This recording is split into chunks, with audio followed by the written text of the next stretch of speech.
ইহুদি আসার পরে আমার নবীকে বলছে, এ আব্দুল্লাহর ছেলে মুহাম্মদ, তুমি তো মক্কা থেকে মদিনায় হিজরত করে এসেছো। বলে, হ্যাঁ, মক্কা থেকে মদিনায় হিজরত করে এসেছি। আল্লাহর নবীকে বলছে, মুহাম্মদ, তোমাকে একটা কানুনের কথা জিজ্ঞাসা করব। আমার নবী বলল, এমন কোন কানুনের কথা জিজ্ঞাসা করবে? বলে, তুমি যে বলেছো মুসলমান নারী যারা হবে, এই মুসলমান নারীদের মাথার তালু থেকে নিয়ে পায়ের তালু পর্যন্ত ঢেকে চলাফেরা করতে হবে, কারণ মুসলমান নারী কখনোই অতএব খোলামেলা ভাবে রাস্তায় চলতে পারবে না। এ আল্লাহর নবী মুহাম্মদ, এটা কি তোমাকে আল্লাহর তরফ থেকে দেওয়া হয়েছে? এই স্বাধীন ওই অতএব নারীদের জন্য এই বিধানটা কি তোমাকে আল্লাহর তরফ থেকে দেওয়া হয়েছে? আমার নবী বলল, হ্যাঁ, কারণ আমি যা কিছু পেয়েছি সমস্ত আল্লাহ পাক, আমার সমস্ত আল্লাহ পাকের হুকুম ছাড়া আমি নবীজি করি নাই। কারণ কোরআনও বলে দিয়েছে, ওয়ান্নাজমি ইজা হাওয়া মা দাল্লা সাহিবুকুম ওয়া মা গাওয়া ওয়া মা ইয়ান্তিকু আনিল হাওয়া। আমার আল্লাহ পাক বলছে, ওই উজ্জ্বল নক্ষত্রের কসম করছি আমি আল্লাহ, যখন ওই উজ্জ্বল নক্ষত্রটি অস্তমিত হয়, মানে সেটা যখন আপনার আকাশের নিচে ঝুঁকে যায় বা আকাশের নিচে ঝুমে যায়, সেটা যখন অস্তে চলে যায়, আমার আল্লাহ বলছে, মা দাল্লা সাহিবুকুম ওয়া মা গাওয়া, তোমাদের সাহিব, তোমাদের মালিক নবী মুহাম্মদ সাল্লাল্লাহু আলাইহি ওয়াসাল্লাম কখনোই তিনি পথভ্রষ্ট হয়নি। ওয়া মা ইয়ান্তিকু আনিল হাওয়া, আমার নবী চাকরিত কোনো কথাও বলে না, আমার নবী চাকরিত কোনো কাজও করে না, যতক্ষণ আমার নবীকে আমি আল্লাহ করিয়ে নানি। মদিনার ইহুদির আসার পরে আমার নবীকে বলল যে, এটা কি মুসলমানদের আইন? আমার নবী বলল, হ্যাঁ, এটা হচ্ছে মুসলমানদের আইন। তারা আপনার যাবার পরে একটা মিটিং বসিয়ে দিল। মিটিং এর মধ্যে বলল, শুনে রেখে দাও, আমাদের প্রথম টার্গেট হচ্ছে মুসলমান নারীগুলোকে কেমন করে বাড়ির বাইরে উলঙ্গ করে আনতে পারবো, কারণ মুসলমান নারীদের অতএব ওই হেজাবকে খুলে দেব, মুসলমান নারীদেরকে রাস্তার মধ্যে উলঙ্গ করে আমরা বের করব, এটা আমাদের প্রথম নম্বরে টার্গেট থাকবে। তাদের মধ্যে জ্ঞানীগুণীরা বলল, শোনো, আল্লাহ নবীকে তারা এতটা মানে, আব্দুল্লাহর ছেলেকে তারা এতটা মানে, জানের চেয়েও বেশি তাকে মেনে নিয়েছে। এটা যদি করতে হয় কোনো প্ল্যান করতে হবে, কারণ নতবা মুসলমান নারীগুলোকে এমন করে বাড়ির বাইরে বের করা যাবে না। তাদের মধ্য থেকে একজন বলল, শোনো, পৃথিবীতে মুসলমান নারীকে যদি রাস্তার বাইরে উলঙ্গ করে বার করতে চাও, তাহলে পৃথিবীতে এমন একটা কাজ করতে হবে, যেটা হচ্ছে মদিনাতুল মুনাওয়ারাতে একটা ট্রিটমেন্ট লাইন তৈরি করতে হবে, একটা চিকিৎসালয় তৈরি করতে হবে, আর এলান করতে হবে, আমরা এখান থেকে ফ্রি ট্রিটমেন্ট দেব সকলকে, যে আসবে ফ্রি ট্রিটমেন্ট দেব। আর ফ্রির মাল শুনলে মানুষ দলে দলে যাবার পরে লাইন দেবে, ঠিক না ভুল? এর আগে ফ্রির মাল শুনেছিলাম না? তা আমাদের ঘরের মেয়েরা গিয়ে লাইন দিয়েছে না, দেয়নি? আরে বাবারে, যে সে লাইন হুড়োহুড়ি গো, মানে ফ্রির মাল শুনলে গেলে মুসলমানরা বেশি দৌড় মারে। তো ইহুদিদের টার্গেট হচ্ছে ফ্রির মাল দিতে হবে এদেরকে, দিয়ে যদি হয়, হ্যাঁ, খোদার কসম, এ মুসলিম ফ্রির মাল শুনলে আজ থেকে 1500 বছর আগের মুসলিমরা যেত না। জোরে বলে, হ্যাঁ। তো কি করলো? তৈরি করলো কি? Free treatment. বাগদাদ, মিশর, বিভিন্ন জায়গা থেকে হাকিম, ডাক্তার, কবিরাজ, বৈদ্য, এটা ওটা এনে, বুঝলেন, একদম ফ্রি ট্রিটমেন্ট হবে। 1 মাস হয়েছে, 2 মাস হয়েছে, 3 মাস হয়েছে, 4 মাস হয়েছে, 5 মাস হয়েছে, 6 মাস হয়েছে, কোন মুসলমান সাহাবী সেখানে ট্রিটমেন্ট নিতে যায়নি, সাহাবীর কোনো বাচ্চা যায়নি, কোন মহিলা সেখান থেকে ট্রিটমেন্ট নিতে যায়নি। তারা তাজ্জুব হয়ে বলল, আমাদের এখানে মক্কা থেকে পর্যন্ত ট্রিটমেন্ট নিতে আসছে মানুষ, বাগদাদ, মিশর থেকে আসছে, বিভিন্ন প্রান্তর থেকে আমাদের এখানে ট্রিটমেন্ট নিতে আসে, কিন্তু ওই আব্দুল্লাহর ছেলে মুহাম্মাদের অনুসারী যারা, তারা আমাদের এখানে ট্রিটমেন্ট নিতে আসে না। ব্যাপারটা কি? নিশ্চয়ই তার অনুসারীদেরকে আল্লাহর নবী নিষেধ করেছে।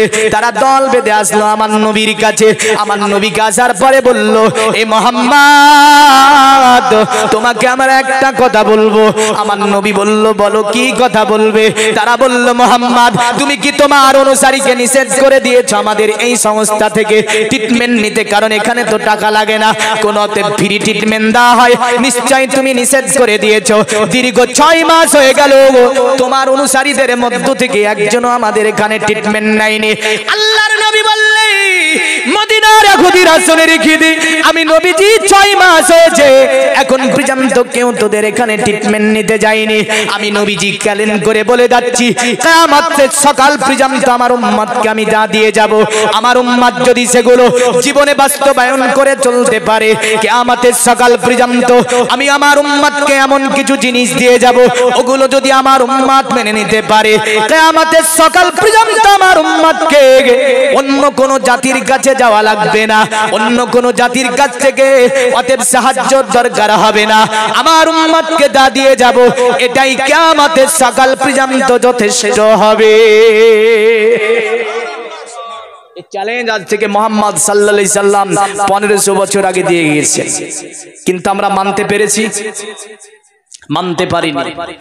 বুকে হাত দিয়ে বলেন তো কয়জন মুসলমান কোরআন পড়া জানেন? জালসা দেব, যারা জালসা দেয় তারাও জানে না।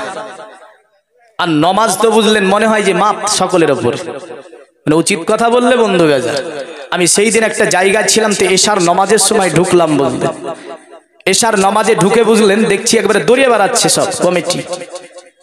তা আমি বললাম ওরা নাবালক নাকি? যারা দৌড়ে বেড়াচ্ছে না নাবালক?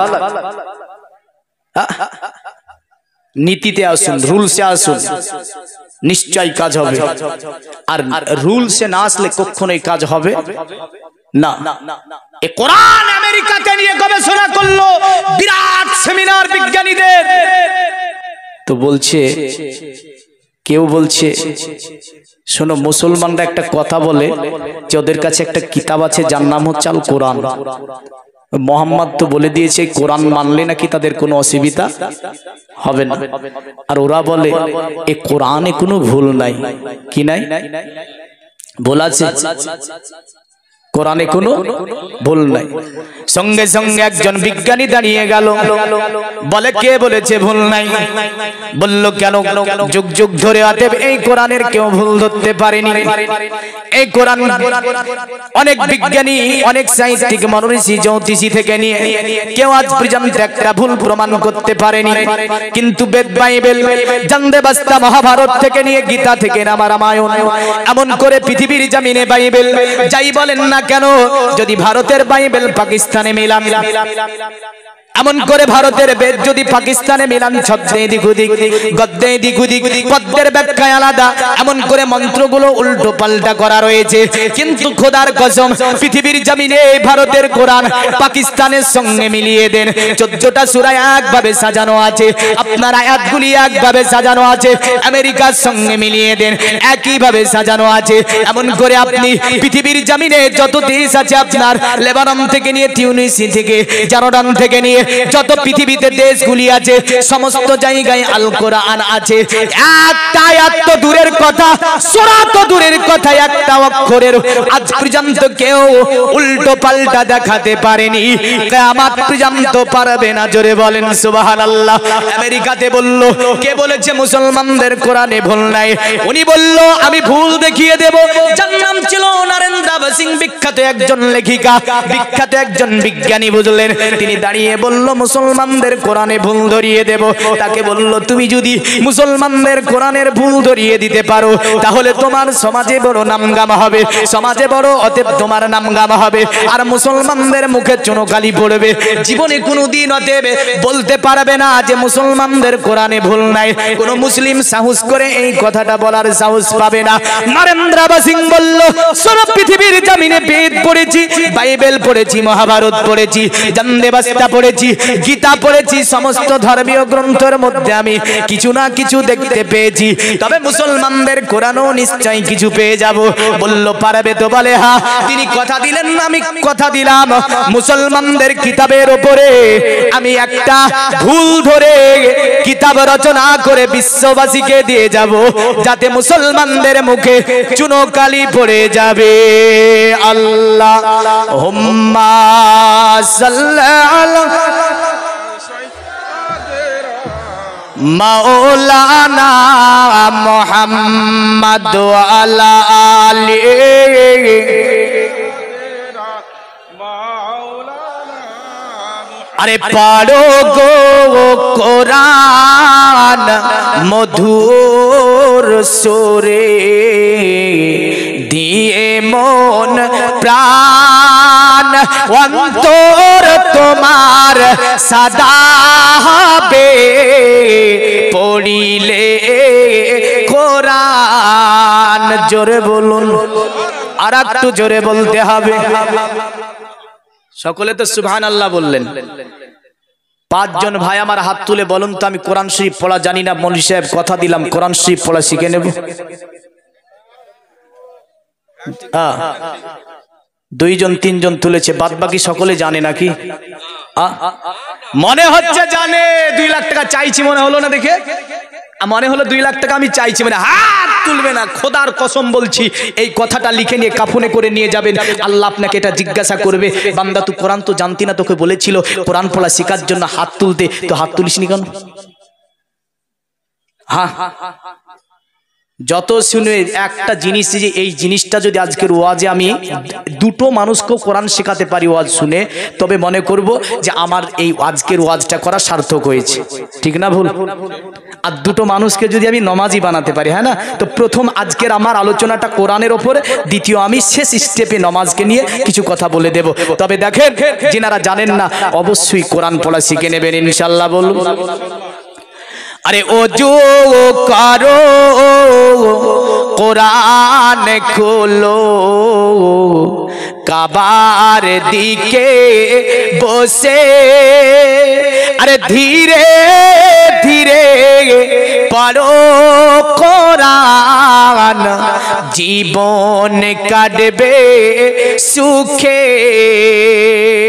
पढ़ो गो कुरान मधुर बानी दिए मन प्राण अंतर तुम्हार सदा হবে পড়িলে কোরআন। জোরে বলি, আর একটু জোরে বলতে হবে। তো পৃথিবীর মুমিন মুসলমান নরেন্দ্র সিং বাড়ি আসলো, বাড়ি আসার পরে একটা আপনার কোরআন নিল, কোরআনটাকে নেওয়ার পরে দাওয়াত নিল, পেজগুলোকে নিয়েছে বদলেন, কোরআনকে খুলে দিয়েছে। কোরআনকে যখনই খুলে দেওয়া, আল্লাহ পাক বলছে জালিকাল কিতাবুল লা রাইবা ফি, এটা ওই কিতাব যে কিতাবের মধ্যে সন্দেহ তো সন্দেহ, সন্দেহের জায়গাও নাই। জোরে বলেন সুবহানাল্লাহ। এই বিজ্ঞানী বলছে পৃথিবীতে অনেক বিজ্ঞানের কিতাব পড়েছি, অনেক মনোঋষির কিতাব পড়েছি, অনেক জ্যোতিষীর কিতাব পড়েছি, অনেক জ্ঞানী গুণীর কিতাব পড়েছি, কিন্তু এই কিতাবের প্রথম নম্বরই আল্লাহ চ্যালেঞ্জ দিয়ে বলছে শোনো, এই কিতাবে ভুল তো ভুল, ভুলের জায়গা পর্যন্ত নাই। তিনি ভাবলেন তাজ্জবকর ব্যাপার, প্রথম ব্যাপারই বলে ভুলের জায়গাও পাওয়া যাবে না। তিনি একটা করে কোরআনের যতটা আয়াত আছে সব আয়াতগুলোকে তিনি দেখতে দেখতে দেখতে দেখতে পুরা কোরআনকে একবার খতম করে ফেললো, কিন্তু কোরআনের মধ্যে একটাও ভুল খুঁজে বের করতে পারলো না। তিনি তাজ্জব হয়ে গেলেন। তাজ্জব হওয়ার পরে মনে মনে ভাবছেন পৃথিবীর জমিনে কথা দিয়েছি মুসলমানদের কিতাব আল কোরআন থেকে ভুল ধরবো, কিন্তু একবার পরে তো আমি একটাও ভুল ধরতে পারলাম না। তিনি দ্বিতীয়বার চেষ্টা চালাবেন, দ্বিতীয়বার তিনি কোরআনকে খুলে দিলেন। কোরআনের একটা করে আপনার স্টেপ বাই স্টেপ আপনার পৃষ্ঠা উল্টিয়ে উল্টিয়ে আয়াত আয়াত করে তিনি দেখতে শুরু করে দিলেন। পৃথিবীর মুমিন মুসলমান তিনি দ্বিতীয়বার কোরআন খতম করলেন, কিন্তু কোরআনে দ্বিতীয়বারও তিনি কোনো ভুলের জায়গাকে খুঁজে বের করতে পারলেন না। তিনি বলে আরেকবার চেষ্টা করে দেখব, আরেকবার চেষ্টা তিনি চালাচ্ছেন কোরআনের উপরে। 1 2 3 4 করে আপনার তিনি স্টেপ বাই স্টেপ 6666 খানা আয়াতকে শেষ করে ফেললেন, কিন্তু তিনি আপনার ভুল খুঁজে পেলেন না। তৃতীয়বার পড়ার পরে তার প্রতি মহব্বত আসলো, তার ভালোবাসা আসলো, কোরআনের প্রতি তার প্রেম জেগে গেল। তিনি বলে আরেকবার দেখব। 4 বার হয়ে গেল। দীর্ঘ 2 বছর ধরে আল কোরআনকে নিয়ে নরেন্দ্র সিং তিনি পৃথিবীর জমিনে গবেষণা চালানোর পরে বুঝলেন তিনি দীর্ঘ 2 বছরের পর মধ্যে তিনি কোরআনের তো কোনো ভুল খুঁজে পেলেন না। তিনি আপনার কি পেলেন কোরআনে? তিনি আপনার নিজের জীবনের ভুলটা খুঁজে পেয়ে গেলেন কোরআনে। শেষ পর্যন্ত 2 বছর পরে বিরাট এক সম্মেলনে তিনি আপনার সেই দিন চলতে আছে সম্মেলনের মধ্যে তিনি একটা আপনার আলোচনা দেবে, সম্মেলনে তিনি এই কিতাবকে নিয়ে বলবে। তাই তিনি গিয়েছেন সেই দিন, মাথায় একটা উড়না চড়ানো আছে, বুঝলেন? কারণ উড়না দিয়ে মাথাটা ঢাকা আছে। কারণ কোরআন যে ব্যক্তি পড়ে নিতে পারবে, কোরআনকে যে ব্যক্তি মেনে নিতে পারবে, ওই ব্যক্তি কখনোই, ওই নারী কখনোই মাথা আলগা করে ঘুরতে পারবে না। আদব শিখে নিয়েছে, এহতারাম শিখে নিয়েছে, নীতি শিখেছে কোরআনের কাছ থেকে। কোরআনের কাছ থেকে আপনার সমস্ত চরিত্র যেন এই আপনার নরেন্দ্র সিং পেয়ে গেছে। সেই দিন আর আপনার ওই টাইট ফিটিং গিজি এমন করে আপনার ওই স্যুটার পরেনি। তিনি আপনার উঠে গেলেন স্টেজের ওপরে, মাথায় একটা উড়না চড়ানো আছে, বুকে একটা কিতাবকে যেন ধরে ধরে জোরে ধরে আছে। সকলে ভাবছে তাজ্জুব ব্যাপার, জীবনে কোনোদিন এর পোশাক এমনটা দেখতে পাইনি। আজকে দেখছি মাথায় যেন ওড়না চড়ানো আছে, পুরা সালোয়ার কামিজ দিয়ে শরীরকে যেন আবৃতি করেছে। আবৃত করার পরে তিনি যেন স্টেজে আরোহণ করেছে। জিজ্ঞাসা করা হলো, কি ব্যাপার, তুমি কি মুসলমানদের কিতাবের ভুল ধরতে পেরেছো? নরেন্দ্র সিং বলেছিল, এ পৃথিবীর মানব শুনে রেখে দাও, দুনিয়ার জমিনে মুসলমানদের কিতাবের ভুল ধরতে গিয়ে আমার জীবনের একাধিক ভুলকে আমি কোরআনে খুঁজে পেয়েছি। আমার জীবনের একাধিক ভুলকে আমি সংশোধন করতে পেরে গিয়েছি এই কোরআনের সংস্পর্শে আসার পরে। আমি নরেন্দ্র সিং পোশাক পেয়েছি, আদাব পেয়েছি, এহতারাম শিখেছি, আখলাক শিখেছি, চরিত্র শিখে নিয়েছি। তাই আজকে আমি তোমাদের সম্মুখে বুকে কোরআন নিয়ে একটা কথা প্রকাশ করার জন্য স্টেজের ওপর এসে দাঁড়িয়েছি। সকলে তাজ্জুব হয়ে আছে, চতুর্দিকে সাংবাদিকের আপনার রয়েছে। তিনি বলল, শোনো, এই কিতাব এমন একটা কিতাব যে কিতাবকে আমি বারবার দীর্ঘ 2 বছরের মধ্যে আমি নরেন্দ্র সিং একবার নয়, 2 বার নয়, 72 বার মুসলমানদের কিতাবকে আমি ভেরিফাই করে দেখেছি। ভুল তো দূরের কথা, ভুলের জায়গা পর্যন্ত এই কিতাবে আমি খুঁজে বের করতে পারিনি। বুকে হাত দিয়ে কোন মুসলমান বলতে পারবে যে এই বছরে আমি 4টা খতম দিয়েছি? পারবে না। এই ব্যবসা করতে যাই তো গানা বাজিয়ে ব্যবসা করে, কানে লিড ভরা থাকে, আর মৌলভী সাহেবকে দিয়ে দোকান উদ্বোধন করে নেয়, আর পরের দিন ওই দোকানে টিভি চালিয়ে ব্যবসা করে। আর প্রথম দিন মৌলভী সাহেব ইয়াসিন পড়ে দোয়া করে। ঠিক না ভুল? কি উল্টো পাল্টা না? প্রথম দিন শুরু করবে তো ইয়াসিন দিয়ে, মানে মৌলভী সাহেবকে ডেকে নিয়েছে, একটা নতুন দোকান হয়েছে, মৌলভী সাহেব দোয়া করতে হবে, তো মৌলভী সাহেব দোয়া করে শুরু করে দিল, আর পরের দিন মাল ঢুকিয়ে দিল। চলছে আর ব্যবসা চলছে। এটা করার কি দরকার ছিল? মৌলভী সাহেবকে নিয়ে গিয়ে ইয়াসিন পড়ে নিয়ে, সূরা ফাতিহা ইখলাস পড়ে নিয়ে একটু হাত তুলে যে মোনাজাত করার কি দরকার ছিল? ও যদি ওই করি ব্যবসা করবে, রাগ করছে অনেকে। পাপ, রাগ করিয়েন না। ইসলামিক নীতি, ইসলামিক আদাব, ইসলামের আদাব এহতারামের মধ্যে আপনি আসুন। নিশ্চয় আল্লাহ আপনার ব্যবসা বাণিজ্য থেকে নিয়ে, পরিবার থেকে নিয়ে, খেতে খামার থেকে নিয়ে আল্লাহ বরকত দেবে। জোরে বলে, বরকতের মালিক কে? আল্লাহ।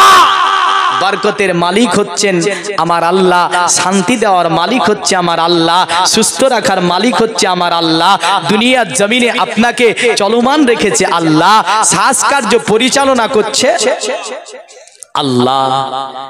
তো নরেন্দ্র সিং বলেছিল সেই দিন, শোনো, আমি এসেছি একটাই কারণে, আমি আজকে ধর্ম চেঞ্জ করে কলেমা পড়ব। কারণ কোরআনের সংস্পর্শে এসে মানুষ মানুষ হয়ে যায়। এমন অনেক বিজ্ঞানীর কথা বলতে পারি আমি, তবে এই দিকে আসবো। দেখেন, এই কোরআনুল কারীম শুধু পর্দার কথা বলেছে তা নয়।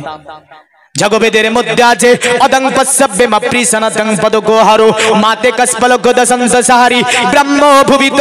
পণ্ডিতকে বলল, ওগো পণ্ডিত, দয়া করে তুমি বলবে পৃথিবীর জমিনে নারীদের পোশাক কেমন হবে? প্রথম নারীকে নিয়ে 2টি কথা বলি।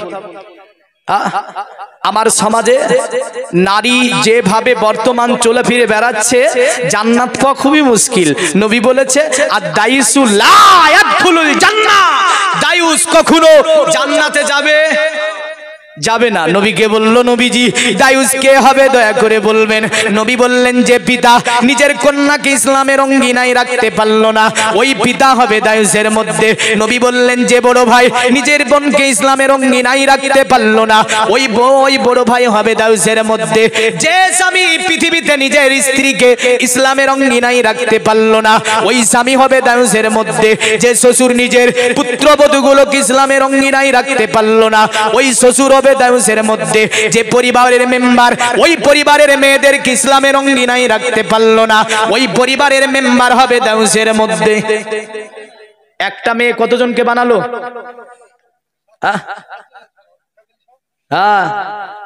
একদম 6 থেকে 7 জনকে আপনার বানিয়ে দেবে দায়ুস একটা মহিলা। নবী বললেন, ও জান্নাতে যেতে পারবে না। এখন বলছে মুসলমানরাই নাকি নারীদেরকে ঢেকে রেখেছে। না, নারী তোমাকে পর্দার কথা সব কিতাবই বলেছে। নারী মানে নারী হয়। এখন তো নারীরাও জালসা করে গো বাপ। হ্যাঁ, আর দ্বিতীয় হচ্ছে যুগটা আলাদা না। বর্তমানে যুগের হাওয়া বইছে উল্টো দিকে। লিখতে বসে চিন্তা করি লিখি কোন দিক থেকে। বর্তমানের যুগের হাওয়া বইছে উল্টো দিকে। সব উল্টো পাল্টা চলছে। তো পণ্ডিতকে বলছে, পণ্ডিত তুমি বলো নারী পোশাক কেমন হবে জগবেদে? পণ্ডিত বলল, শুনে রেখে দাও, পৃথিবীর জমিনে যারা নারী হবে নারীদের মাথার তালু থেকে নিয়ে পায়ের তালু পর্যন্ত ঢাকা থাকবে। আর যারা পুরুষ হবে তাদের হালকুম থেকে নিয়ে ঘাটনুর উপর পর্যন্ত। কত দূর? ঘাটনু ওপর পর্যন্ত। এখানে একাধিক পোশাক দেখেন সব ঘাটনুর নিচে আছে। আমাদের সমাজের যুবকেরা যত স্যুট তৈরি করে সব ঘাটনুর নিচে। কত? ঘাটনুর নিচে। ঘাটনুর নিচে পোশাক পরা যাবে? যাবে। যিনারা ঘাটনুর নিচে পোশাক পরিধান করছেন অবশ্যই স্যুটটাকে কেটে ছোট করে নেবেন, ঘাটনুর ওপরে পড়বেন। হরমোন কমে যাবে, পুরুষত্ব কমবে আপনার। এমন করে যেগুলো নার্ভ আছে নার্ভ কমজোরি হবে। রাসূলুল্লাহ সাল্লাল্লাহু আলাইহি ওয়াসাল্লাম যেটা বলেছেন, বিজ্ঞান গবেষণা করে চিকিৎসা বিজ্ঞানী একই কথা বলল। আল্লাহর নবী মুহাম্মাদের মতো বড় বিজ্ঞানী পৃথিবীতে আর অন্য কেউ নেই। নবী এক নজর দেখে বলে দেয়, যা বিজ্ঞানকে গবেষণা করতে 10 বছর লাগে। কত বছর? 10 বছর লাগে। আর মুহাম্মদ সাল্লাল্লাহু আলাইহি ওয়াসাল্লাম একবার নজর দিলি সেটা বলে দেয়। এ হচ্ছে মুহাম্মদ সাল্লাল্লাহু আলাইহি ওয়াসাল্লাম। বলল, শুনে রেখে দাও, নারী তুমি এমন পোশাক পরিবে না যে পোশাক দেখে অন্য পুরুষ আকৃষ্ট হবে। পণ্ডিতকে বলল, গো পণ্ডিত, যদি নারীর চলন ফিরনটা দেখে অন্য পুরুষ আকৃষ্ট হয় তাহলে সেই নারীকে আপনি কি বলবেন? পণ্ডিত বলল, শুনে রেখে দাও, মাতে কাসফল গদসন্তসারি ব্রহ্মভূমিত যে নারীর চলন হবে অতএব হরিণের মতো। যে নারী হিলে দুলে চলবে, পোশাক অশ্লীল পরবে আর ওর চলনে অন্য কোন পুরুষ আকৃষ্ট হবে, পৃথিবীর জমিনে ওটা নারী নয়, ওটা হচ্ছে ধূর্ত শগুনের মতো। ও ধূর্ত শগুন, ও নারী কিসে? যে নারীর চলনে অন্য পুরুষ আকৃষ্ট হয়। নবীজি সাল্লাল্লাহু আলাইহি ওয়াসাল্লাম বসে আছেন, নবীজির একজন স্ত্রী বসে আছে, মা সালমা রাদিয়াল্লাহু তাআলা আনহা। তো নবীজির সঙ্গে মা সালমা কথা বলছে, কারণ এই সালমার ঘরে রাসূল সাল্লাল্লাহু আলাইহি ওয়াসাল্লাম তিনি যেতেন, যখনই সালমাকে ডাকতো সালমা, মা সালমা বলতো লব্বাইক ইয়া রাসূলুল্লাহ। নবী সালমাকে বলতে, সালমা তুমি মধুর শরবত তৈরি করে আমাকে দাও। মা সালমা আমার নবীকে মধুর শরবত তৈরি করে দিত। জোরে বলেন। একদা নবীজি সালমাকে বলছে, সালমা যাও তুমি মধুর শরবত আমার জন্য তৈরি করো। মা সালমা মধুর শরবত তৈরি করে আমার নবীজির কাছে উপস্থিত করলেন। আল্লাহর নবী পান করলেন। মা সালমা নবীজির সঙ্গে কথা বলছে। আল্লাহর নবীর একজন অন্ধ সাহাবী ছিল, যার নাম ছিল আব্দুল্লাহ ইবনে মাকতুম। এ আব্দুল্লাহ ইবনে মাকতুম সাহাবী গুটি গুটি পায়ে আমার নবীর কাছে দেখা করবে, আমার নবীজির কাছে আসছে। নবীজি সালমাকে বলছে, সালমা, এই সালমা তুমি ঘরে চলে যাও। মা সালমা বলছে, ইয়া রাসূলুল্লাহ কেন? নবী বললে, সালমা দেখতে পাও না তুমি আমার সাহাবী আব্দুল্লাহ ইবনে মাকতুম আমার দরবারে আসছে? তুমি কি জানো না আব্দুল্লাহ ইবনে মাকতুমকে দেখি তোমার পর্দা করতে হবে? মা সালমা বলছে, নবীজি আব্দুল্লাহ ইবনে মাকতুম হচ্ছে অন্ধ সাহাবী, ওগো নবীজি সে আমাকে দেখতে পাবে না, আমি চুপ করে আপনার দরবারে বসে থাকবো। নবীজি বললেন, সালমা যদি আব্দুল্লাহ ইবনে মাকতুম তোমাকে দেখতে না পায়, এ সালমা তুমি তো আব্দুল্লাহ ইবনে মাকতুমকে দেখতে পাবে। যেমন করে তোমার জন্য দেখা হারাম হবে, এমন করে আব্দুল্লাহ ইবনে মাকতুমের জন্য দেখা হারাম হবে। আল্লাহর নবী নিজের স্ত্রীকে ঘরের মধ্যে তাড়িয়ে দিলেন, ঘরের মধ্যে আপনার যেতে অনুমতি দিলেন আমার নবীজি। মা সালমা চলে গেল ঘরের মধ্যে। ইতিমধ্যে আব্দুল্লাহ ইবনে মাকতুম আমার নবীর দরবারে এসে হাজির হলো। জোরে বলেন সুবহানাল্লাহ।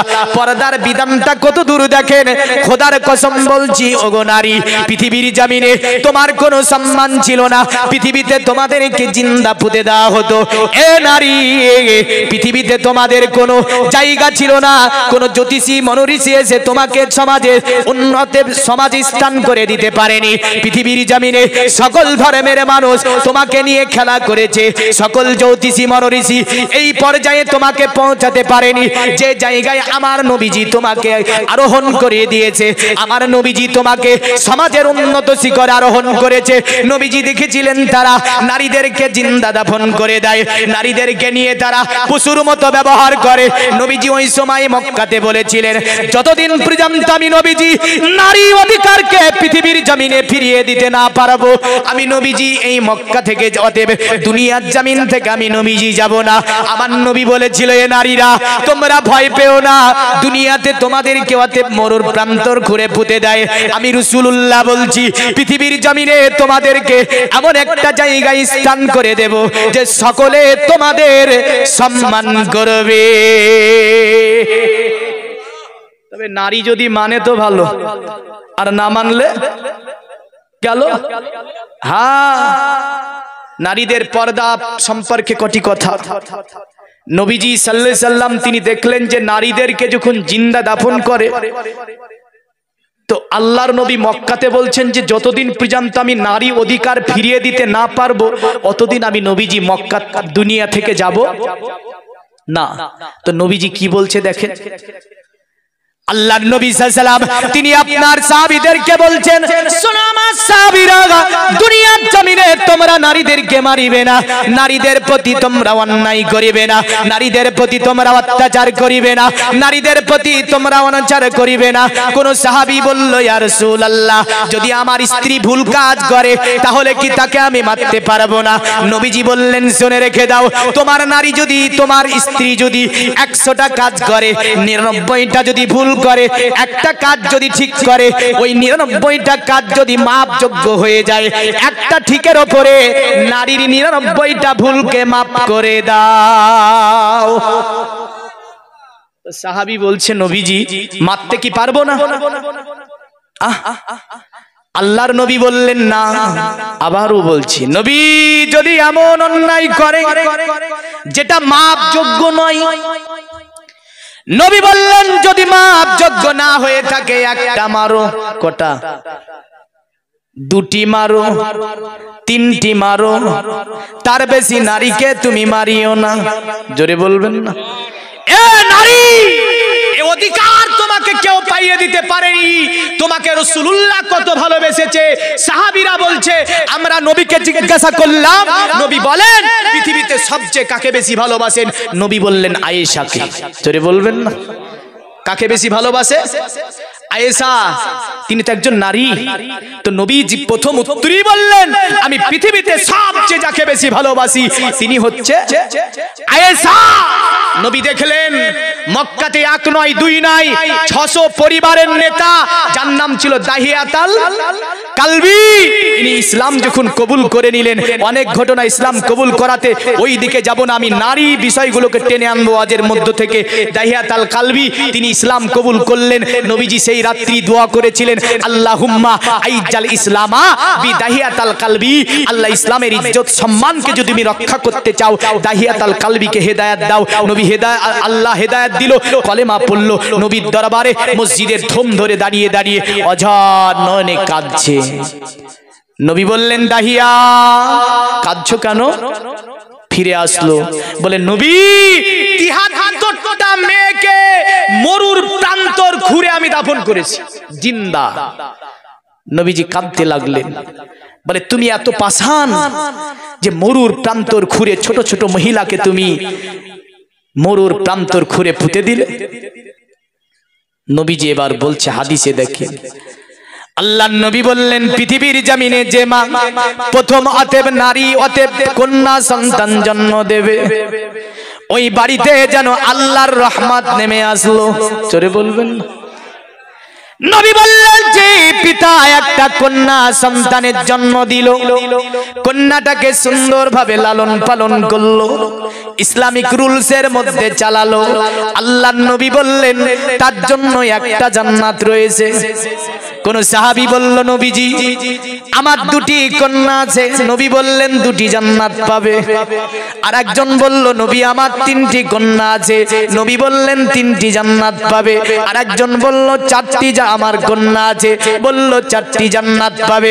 আর একজন বলল 7 পর্যন্ত। নবীর সম্মুখে বলল, আল্লাহর নবী বললেন অতএব তোমাকে আল্লাহ পাক 7টি জান্নাত দান করবে।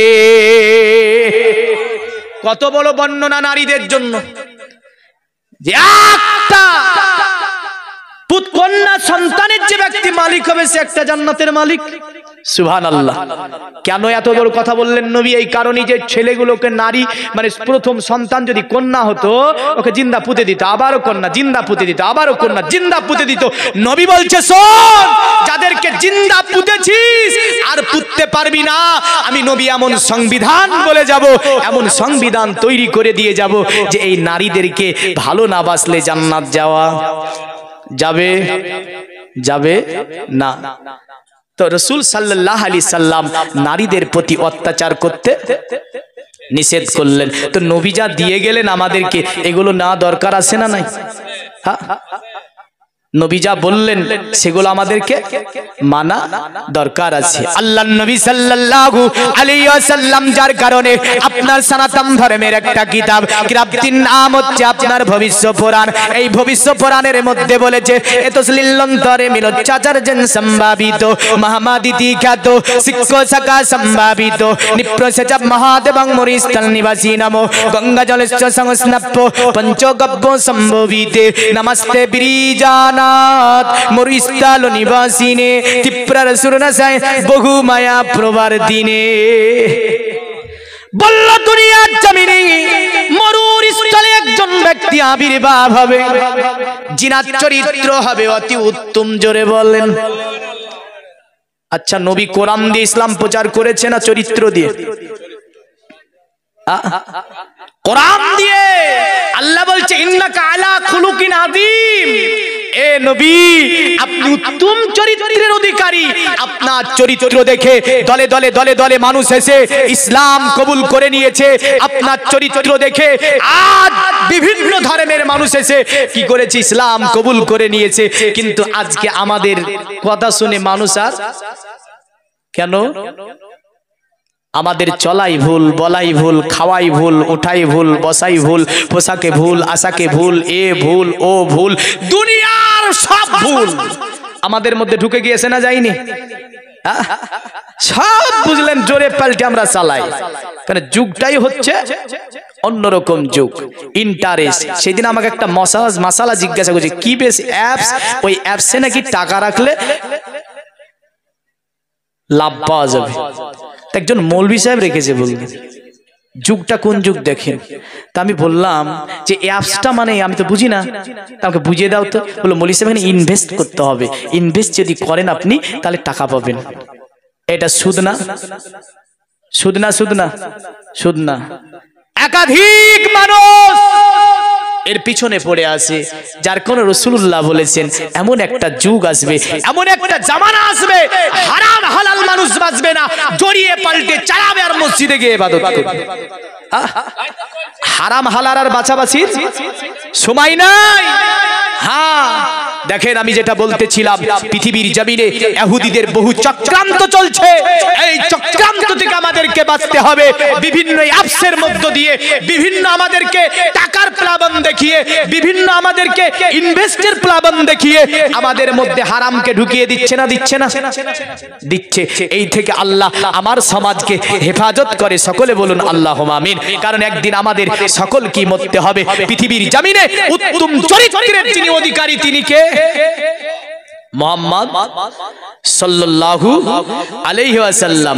এই কারণে পৃথিবীতে মার্কিন যুক্তরাষ্ট্রের একজন বিজ্ঞানী পৃথিবীর জমিন থেকে যিনি সর্বপ্রথমে চাঁদের মাটিতে পা রেখেছিলেন, নাম ছিল তার নীল আর্মস্ট্রং। পৃথিবী থেকে যিনি যখন আপনার 1969 খ্রিস্টাব্দে 20 জুলাই 10:56 চাঁদের মাটিতে পা রাখলেন, চাঁদের মাটিতে পা রেখে তিনি চাঁদে আপনার ভ্রমণ করলেন, চাঁদ তিনি দেখলেন, চাঁদ গবেষণা করলেন। চাঁদ গবেষণা করার পরে পৃথিবীতে যিনি যখন আপনার নেমে আসলেন, সকল দিক থেকে তাকে ঘেরাও করলো, সকলে ধরলো। বলো পৃথিবীর জমিন থেকে সর্বপ্রথমে তুমি চাঁদের মাটিতে গিয়েছিলে, বলো চাঁদের মাটিতে তুমি কি দেখতে পেলে? বললো শোনো, পৃথিবী থেকে আমি চাঁদের মাটিতে পা রাখার পরে আমি চাঁদের মাটিতে যে জিনিসগুলো দেখেছি, তবে একটা জিনিস দেখে আমি তাজ্জুব হয়েছি। বলে কি জিনিস দেখতে পেয়েছো? বলে চাঁদে দেখলাম একটা বড় করে যেন দাগ কাটা আছে, চাঁদের এই প্রান্ত থেকে নিয়ে এই প্রান্তর পর্যন্ত। আমি নীল আর্মস্ট্রং ওই দাগটা সম্পর্কে কিছুই বুঝতে পারিনি। তারা বলল গবেষণা করো, তারা বলল পৃথিবীর বিভিন্ন কিতাব তারা এক জায়গায় করলো, যেমন করে ধর্মীয় গ্রন্থ থেকে নিয়ে বিভিন্ন মনীষীদের কিতাব তারা এক জায়গায় করলো। স্টেপ বাই স্টেপ দেখতে লাগলো, বেদে কোনো চাঁদের এমন বর্ণনা খুঁজে পেল না। তারা মহাভারত খুললো, মহাভারতে চাঁদের এমন কোনো বর্ণনা পেল না। জানদে বাস্তা খুললো, জানদে বাস্তায় চাঁদে এমন কোনো বর্ণনা পেল না। ত্রিপিটক খুললো, তাতে কোনো এমন আপনার চাঁদের বর্ণনা পেল না। শেষ পর্যন্ত তারা নৈরাশ হয়ে আল কোরআনের কাছে ফিরে আসতে হলো। আল কোরআনকে তারা খুলে দিল। আল কোরআনকে খুলে দেওয়ার পরে দেখা গেল যে এই দাগটা যিনি দিয়েছিলেন আজ থেকে 1500 বছর আগে মক্কার বেঈমান বেদিনের আব্দুল্লাহর ছেলে মুহাম্মদকে ঘিরে ধরেছিল। এই মুহাম্মদ, তুমি যে আল্লাহর কথা বলো, অতএব আমাদের মূর্তিগুলোনে তুমি অপমান করো। এ মুহাম্মদ, তুমি যে রাসূল দাবি করেছো, তুমি যদি রাসূল হও, দ্বীন ইসলাম যদি সত্যি হয়, আসমানের উপরে যে চাঁদটা জ্বলজ্বল করে জ্বলছে, এই মুহাম্মদ তুমি যদি দুইটা খণ্ডে বিভক্ত করে দেখাতে পারো, আমরা তোমাকে নবী মানব, এক আল্লাহকে স্বীকার করব, দ্বীন ইসলামকে মেনে নেব, দ্বীন ইসলামের মধ্যে আমরা ভুক্ত হয়ে যাব। তুমি কি পারবে? আমার নবী আল্লাহকে বলল, আল্লাহ পৃথিবীর জমিনে তুমি আমাকে তোমার দ্বীন প্রতিষ্ঠিত করার জন্য পাঠিয়েছো, তোমার দ্বীনকে কায়েম করার জন্য পাঠিয়েছো। আজকে ওই চাঁদকে দ্বিখণ্ডিত করার জন্য বলতে থাকে। আমার আল্লাহ বলে, এ হাবিব কোনো চিন্তা নাই, শাহাদাত উংলি দিয়ে আপনি দাগ কেটে দিন, আমি আল্লাহ চাঁদকে দ্বিখণ্ডিত বানিয়ে দেব। জোরে বলেন সুবহানাল্লাহ। আজ থেকে 1500 বছর আগে মুহাম্মদ দুনিয়ার জমিন থেকে চাঁদে দাগ মারলেন, চাঁদ দুই খণ্ডে বিভক্ত হলো। আমার আল্লাহ বলে, হাবিব আপনি সারা মারুন, চাঁদ জোড়া লেগে যাবে। তবে শুনে রেখে দেন, ওই দাগটা আমি কিয়ামত পর্যন্ত চাঁদের গায়ে রেখে দেব। চাঁদকে নিয়ে মানুষ গবেষণা করবে আর আপনার উংলির দাগ সেখানে দেখতে পাবে। তারা বলল, শুনে রেখে দে, দুনিয়ার জমিনে মুহাম্মাদের এটা নাকি অতীব শাহাদাত উংলির দাগ। তাই তারা বলল, সিরাতুন নববী দেখো, সিরাতুর রাসূল দেখো। সব কিতাবকে ফলো করার পরে নীল আর্মস্ট্রং বলেছিল, শোনো দুনিয়ার জমিনে আমি অতএব মুহাম্মাদের এই যে শাহাদাত উংলির দাগ চাঁদে দেখে আসার পরে সিরাতুন নববী পড়েছি, সিরাতুর রাসূল পড়েছি, নবীর জীবনীমূলক কিতাব পড়ে দেখলাম দুনিয়ার জমিনে এমন একটা মানুষ আমি তাকে পেয়েছি, চাঁদে আমি দাগ দেখতে পেয়েছি। কিন্তু মুহাম্মাদের দীর্ঘ 63 বছরের জিন্দেগিতে আমি নীল আর্মস্ট্রং একটু দাগ দেখতে পাইনি। এ হচ্ছে আমার নবী মুহাম্মদ সাল্লাল্লাহু আলাইহি সাল্লাম। তাই তারা বলল, শোনো, এতুসলিল্লান্তরে মিলচ্ছাচার দিন সম্ভাবিত মুহাম্মাদিতি খ্যাত মুহাম্মদ নামে যিনি অতএব মরুর স্থলে আগমন করবে, তিনি হবে উত্তম চরিত্রের অধিকারী। দলে দলে তার কাছে আসবে, কলেমা পড়ে ইসলাম ধর্ম গ্রহণ করবে। জোরে বলেন। আজ আমরা দেখতে গেলে দেখতে পাই যে মুহাম্মদ সাল্লাল্লাহু আলাইহি ওয়াসাল্লামের কাছে এসে কতই না ধর্ম ছিল আরবে। কাম্মেস্তেতি হুতুঙ্গানা প্রাপন্ন দেবতা টাং টাং নিয়ামাস্তাই প্রাকিতা নিয়াতা সাবা। ওই সময়তে আরবের মানুষ 360টা মূর্তির পূজা করত। কটা মূর্তির? 360টা মূর্তির। বালা বাক্কা মা লানাত হানাত মানাত সানাত খানাত জানাত পানাত, এমন করে বহু মূর্তির নাম বুঝলেন। তারা সবগুলোকে ভুলে গেল, একমাত্র মুহাম্মদ সাল্লাল্লাহু আলাইহি ওয়াসাল্লামের দিকে তাকিয়ে তার চরিত্র দেখে দলে দলে এসে আমার নবীর কাছে কলেমা পড়ে ইসলাম ধর্ম গ্রহণ করলো। নবীর উপদেশগুলি যদি এখন আমরা দেখতে যাই, দেখতে পাই শুধু মুসলমানের উপরে উপদেশ তা নয়, মানব জাতির জন্য উপদেশ। জোরে বলেন। এই নারী, তোমাদের সম্মান কেমন ছিল দেখো। যে মুহাম্মদ সাল্লাল্লাহু আলাইহি ওয়াসাল্লাম মক্কা দিয়ে চলছেন, আর একটা বাড়ির দরজা থেকে একটা বুড়ি মহিলাকে ধাক্কা মারা হলো। তো মুহাম্মদ সাল্লাল্লাহু আলাইহি ওয়াসাল্লামের একদম কদমের কাছে এসে পড়ে গেল। ওই সময় আল্লাহর নবী পৌঁছেছেন, আর ওই সময় ধাক্কা। মুহাম্মদ সাল্লাল্লাহু আলাইহি ওয়াসাল্লাম তিনার আপনার যখন কদম তলে বুড়ি মেয়েটা পড়ল, নবীজি তাকে তুলিয়ে নিলেন। যিনি ছিলেন ইহুদি ধর্মের একজন মহিলা, আল্লাহর নবী ডাক দিলেন মা বলে। কি বলে? একজন ইহুদি ধর্মের মহিলা, তাকে নবী ডাক দিলেন মা। আল্লাহর নবীর দিকে তাকিয়ে বলল, কে তুমি বাবা? তো আল্লাহর নবী বললেন, আমি আব্দুল্লাহর ছেলে আল আমিন। বলল, মা আপনাকে এমন করে কে ধাক্কা দিল? বলে, আমার ছেলে। বলে, কেন? তো নবীজিকে বলছে, হে মুহাম্মদ, তার বাড়িতে দুটি কন্যা আছে, ওই কন্যা দুটিকে সে জিন্দা দাফন করতে চায়। আমি তার মা, এই প্রতিবাদ করার জন্য বাড়ি থেকে আমাকে বের করে দিয়েছে। নবীজি সাল্লাল্লাহু আলাইহি সাল্লাম বললেন, এই প্রথা এমন করে দেব আমি, দুনিয়াতে হিন্দু হও, জৈন হও, খ্রিস্টান হও, নাসারা হও, দলিত হও, আদিবাসী হও। নবী বললেন কত সুন্দর করে। আল্লাহর নবী বললেন, রাগিমা আনফুহু, রাগিমা আনফুহু, রাগিমা আনফুহু। তাদের নাকগুলি ধুলাই ধূসরিত হোক, তাদের নাকগুলি ধুলাই ধূসরিত হোক, তাদের নাকগুলি ধুলাই ধূসরিত হোক। সাহাবী বলছে, কি লা মানি ইয়া রাসূলুল্লাহ, ওগো নবীজি এমন কথা কারে বললেন? নবী বললেন, শোনো, ক্বালা মান আদরাকা ওয়ালিদাইহি ইনদাল কিবারু আহাদুহুমা আও কিলাহুমা। জোরে বলেন। ওরা তারা যারা বাপ মা বুড়া পেল, জান্নাত পেল না। জোরে বলবেন না। আচ্ছা, নবী কি বললো যে মুসলমানের হলে তুমি বাপ মার খিদমত করবে, আর মুসলমান না হলে বাপ মার খিদমত করবে না? এমন কথা নবী বলেছে?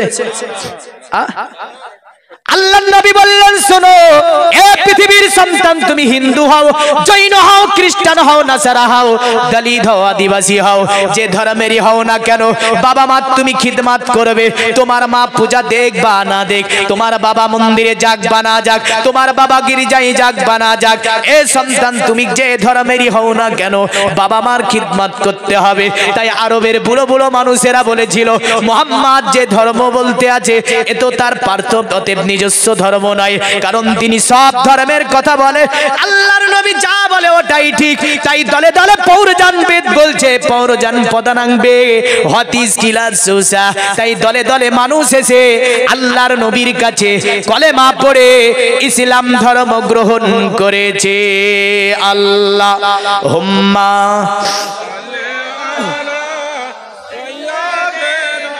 মাওলানা মুহাম্মদ আলা আলি।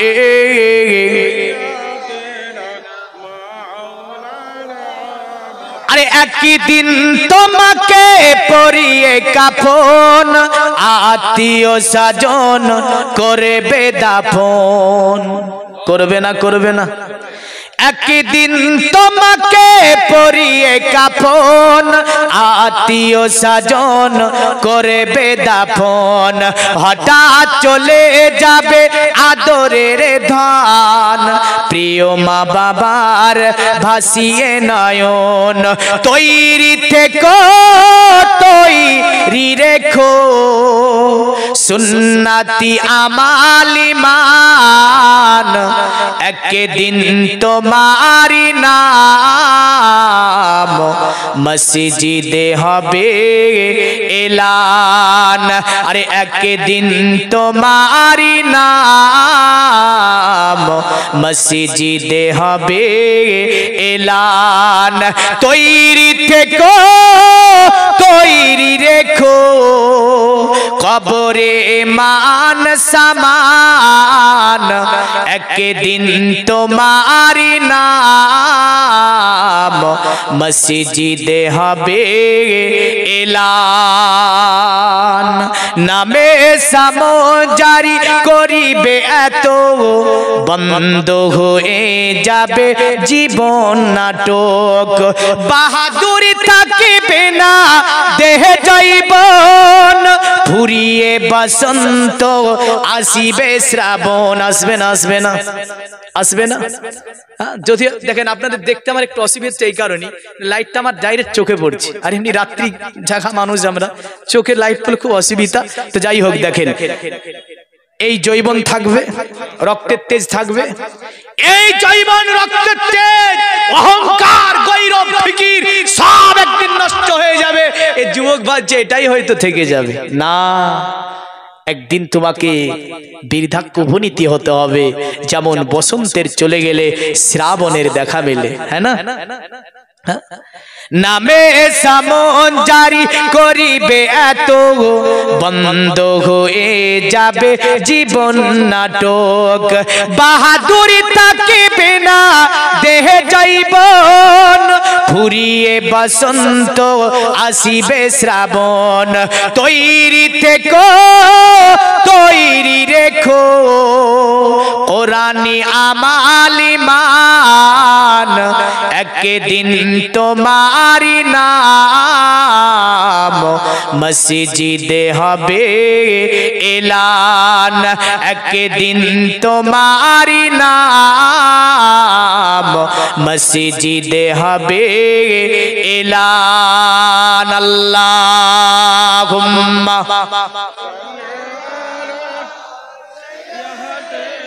মাওলানা মুহাম্মদ আলা আলি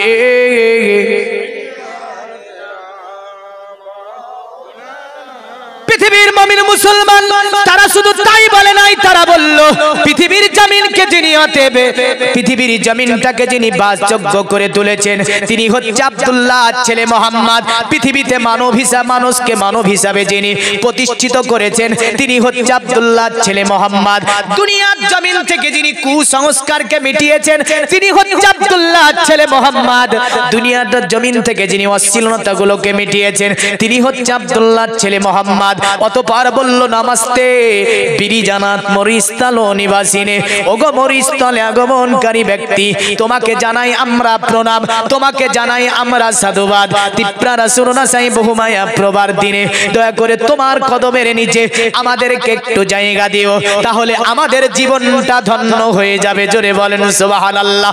কারণ দুনিয়ার জমিন থেকে আমরা যদি নবীর প্রেমিক, নবীর ভালোবাসা, নবীর উপদেশগুলি জীবনে বাস্তবায়ন করে যেতে পারি, আমার আল্লাহ কোরআনুল কারীমে এইভাবে বলছে লাকাদ জাআকুম রাসূলুম মিন আনফুসিকুম আজিজুন আলাইহি মা আনিতুম হারিয়েসুন আলাইকুম বিল মুমিনিনা রাউফুর রহিম। আমার আল্লাহ বলছে শোনো মানব জাতি, তোমাদের মধ্য থেকে একটা নবী আমি আল্লাহ তোমাদের মধ্যে পাঠিয়ে দিয়েছি। আমার আল্লাহ বলছে তোমাদের দুঃখে পড়া কষ্টে পড়া দিনের জন্য যিনি আমার দরবারে মঙ্গল কামনা করে, বলেন তো আমাদের জন্য যিনি আল্লাহর কাছে মঙ্গল কামনা করে তিনি কে? এই আমাদের জন্য যিনি আল্লাহর কাছে বলেছি, তবে ঘুরে আল্লাহ কত ওয়াজ বুঝে বুঝতে তো পারছি, হ্যাঁ যিনি আমাদের জন্য আল্লাহর কাছে মঙ্গল কামনা করে তিনি আর অন্য কেউ নাই, তিনি হচ্ছে মুহাম্মাদুর রাসূলুল্লাহ সাল্লাল্লাহু আলাইহি সাল্লাম। আমার আল্লাহ বলছে বান্দা শুধু তাই নয়, অতএব আমার নবী তোমাদের কষ্টে পড়া দিনের জন্য আমার কাছে মঙ্গল কামনা করবে, কিন্তু রে বান্দা একটা শর্ত তোমারে মানতে হবে, একটা কাজ তোমাকে করতে হবে। আল্লাহ বলে আলাইকুম বিল মুমিনিনা রাউফুর রহিম, আর আমার নবী হচ্ছে মুমিনদের জন্য অতি মেহেরবান, এমন করে দয়ালু। জোরে বলেন সুবহানাল্লাহ। যদি আপনি আমি মুমিন হয়ে যেতে পারি, নবী নিশ্চয় আপনাকে আমাকে না নিয়ে আল্লাহর জান্নাতে যাবে না, নাকি যাবে? কিন্তু আমরা বলি আমরা নবীর দিওয়ানা, সুদ খাওয়া ছাড়বে না। কি বলে? বলে আমরা নবীর দিওয়ানা, গান শোনা বন্ধ করব না। এ দেওয়ানা। এ বলে আমরা নবীর দেওয়ানা, মসজিদে আমরা যাব না। কি দেওয়ানা? আমরা নবীর দেওয়ানা, রোজা রাখতে পারবো না। কি না দেওয়ানা? এ বলে আমরা নবীর দেওয়ানা, যৌতুক নেওয়া ছাড়বো না। যৌতুক লাগবে? নবীর দিওয়ানা তারা, আমরা নবীর দিওয়ানা, নামাজ কবু ছাড়বো না। আমরা নবীর দিওয়ানা, সুদের ধারে যাব না। আমরা নবীর দিওয়ানা, আমরা রমজানের রোজা কবু বাদ দেব না। আমরা নবীর দিওয়ানা, সুদ কখনো খাবো না। আমরা নবীর দিওয়ানা, মদের গেলে সে স্পর্শ করব না। আমরা নবীর দিওয়ানা, যৌতুক আমরা নেব না। ইনশাআল্লাহ বলেন। যুবকেরা চুপ আছে বলবে, এরা মুখ কাটিয়ে ধরে আছে বলে বলবো ইনশাল্লাহ। আরে যারা বলার তারা বলুক। হ্যাঁ, বুড়োরা বলে দিচ্ছে ইনশাল্লাহ, ওরা যৌতুক কি করবে? কিন্তু যুবকেরা ঠিক আছে। হ্যাঁ, নবীর দিওয়ানা তারা যারা এগুলোকে বর্জন করে দেবে, 5 ওয়াক্ত নামাজ আদা করবে, রমজানে রোজা রাখবে, এমন করে নবীজির উপদেশগুলো মেনে চলবে, তারাই হচ্ছে আমার নবীর দিওয়ানা। জোরে বলেন সুবহানাল্লাহ। আমার আল্লাহ বলে আলাইকুম বিল মুমিনিনা রাউফুর রহিম। আল্লাহ বলে ওরে বান্দা তোমাকে একটা কাজ করে আসতে হবে। ওটা কি? বলে তুমি যদি মুমিন হয়ে যেতে পারো, আমার নবী তোমার জন্য অতি দয়াদ্রু, এমন করে মেহেরবান। জোরে বলেন সুবহানাল্লাহ। তবে একটা কথা মনে রাখবেন, আল্লাহ বলে পৃথিবীর বান্দারা তোমরা ভয় পেও না। ভাবছো যে মুমিন না হলে নবী তোমাদের জন্য রহমত হবে না? হ্যাঁ, দুনিয়াতে সকলের জন্য নবী রহমত হবে, কিন্তু কিয়ামতের দিনে নবীর শাফাআত তোমরা পাবে না বান্দা। তুমি যদি মুমিন হয়ে যাও, দুনিয়াতে আমার নবী তোমার জন্য রহমত, আখিরাতেও আমার নবী তোমার জন্য রহমত হবে। জোরে বলেন সুবহানাল্লাহ। আর যদি তুমি মুমিন হতে না পারো, এর জন্য আল্লাহ খাস করে কোরআনের মধ্যে এলান দিচ্ছেন, ওমা আরসালনাকা ইল্লা রাহমাতাল লিল আলামিন। এ আমার নবী যত জাতি ধর্ম বর্ণ নির্বিশেষে আমার সৃষ্টির জন্য, আলামের জন্য আপনাকে আমি আল্লাহ পাক রহমত বানিয়ে পাঠিয়ে দিয়েছি। যে ধর্মের মানুষই হোক না কেন, সকলের তরে আপনাকে আমি আল্লাহ নবী বানিয়ে দিয়েছি, সকলের তরে আপনাকে আমি আল্লাহ রহমত বানিয়েছি। তবে আমার আল্লাহ এতে বললেন তোমাকে মুমিন হতে হবে। যদি মুমিন হয়ে যেতে পারো, আমার নবীজি নিশ্চয়ই তোমাকে না নিয়ে আমার জান্নাতে যাবে না। কিন্তু আমরা মুমিন হতে পারলাম না। না পেরেছি? পারিনি। এ দুনিয়ার মুমিন মুসলমান, আমার আল্লাহ অন্য আয়াতে এভাবে বললেন, তিলকার রাসূলু ফাদ্দালনা বাদাহুম আলা বাদিম মিনহুম মান কাল্লামাল্লাহু ওয়া রাফা বাদাহুম দারাজাত। আমি আল্লাহ দুনিয়ার জমিনে অনেক নবী রাসূলকে পাঠিয়েছি আমি আল্লাহ, কারণ দিন কায়েম করার জন্য আমার আল্লাহ আদম নবী থেকে নিয়ে ঈসা নবী পর্যন্ত নবী রাসূল পাঠিয়েছে। সকল নবীর একটাই কাজ ছিল, দিনে ইসলামকে কায়েম করে দেওয়া, দিনে ইসলামকে প্রতিষ্ঠিত করা, দিনে আল্লাহর দ্বীনকে আপনার দুনিয়াতে বিস্তার করা। এক আল্লাহ কি জিনিস মানুষকে জানিয়ে দেওয়া, এক আল্লাহ কি জিনিস মানুষকে বুঝিয়ে দেওয়া। আমার নবীও এই কাজের জন্যই দুনিয়ায় এসেছিলেন। আমার আল্লাহ বলে অনেক নবী রাসূল আমি দুনিয়াতে আমি আল্লাহ পাঠিয়েছি, তবে একজনকে দ্বিতীয় জনের উপরে আমি আল্লাহ ফাজিলাত দিয়েছি, একজনকে দ্বিতীয় জনের উপরে আমি আল্লাহ পাক শ্রেষ্ঠতা দান করেছি। এমন নবী আমি আল্লাহ দুনিয়ার জমিনে পাঠিয়েছি যাকে আমি আল্লাহ কালিম বলেছি। কালিম কে ছিল? মুসা। এই কোরআনে সবচেয়ে কোন নবীর নাম বেশি আছে বলেন তো? কটার সূরাতে আছে মুসা নবীর নাম জানেন না? হ্যাঁ, আমার ঘরের ছেলেরা কোরআনে কটা সূরা আছে তাও জানে না, কোরআনে কটা আয়াত আছে তা জানে না। আর বলিউডের নায়ক নায়িকাদের বুঝলেন গানগুলো যদি বলতে দেয় বাবা রে, ধম ধম ধম ধম করে ওই যে আপনার ডিজে বাজাবে আর পিকনিক করে কি নাচানা নাচে। হ্যাঁ, ও যে কি যে বুঝে ওতে বুঝলেন, ও বুঝে না আর বাপও বুঝে না কি বলে ওতে, কিন্তু নাচে। ওকে যদি জিজ্ঞাসা করা হয় কোরআনে কটা সূরা বলতো, তো সূরা কি জিনিস তাই জানে না। হ্যাঁ, মুসা নবী আলাইহিস সালামের জিকির পবিত্র কোরআনে 29টা সূরাতে আছে। জোরে বলবেন না? কটা সূরাতে আছে? 29টা সূরাতে আছে। ইব্রাহিম আলাইহিস সালামের জিকির 19টা সূরাতে আছে। নূহ নবী আলাইহিস সালামের জিকির 9টা সূরার মধ্যে আছে।